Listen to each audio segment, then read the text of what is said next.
ว้านี่วิธีหาปลาขยันหามานี่มันแม่นบ่คนหาปลาดิเอาบ้านน้ำแท้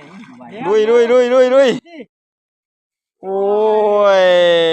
มองหยงไปชี้ขอดเอ้ยมันฆ่าหญ้านี่ติดตัวเนี้ยนี่เสือกมันจังซี่แหละมองมันบ่มีรูคือบ้านเฮา แม่นมองบ่มีรู ว่านี่คนนี้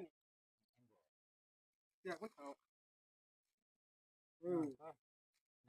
ปีนในตี้จะแปลงมัน พอปีนทางพี่น่ะบัก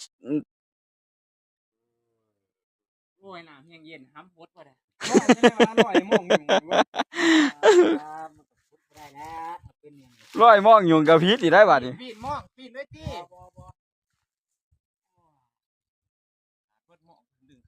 ขายบ่แล้วหากินบาทเดียวแล้วมองซื่อว่า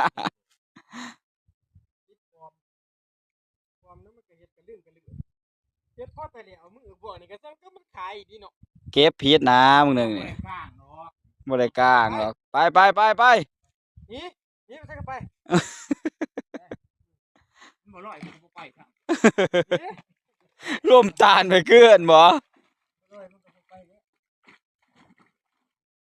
โอ้ตีนมันสิน้อยบ่ได้ ปล่อย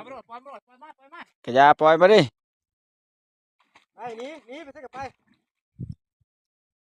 ตามฟังคุณจมในทางกลางจมเลย จมแล้วเขาใส่ควันเนี่ยเนาะ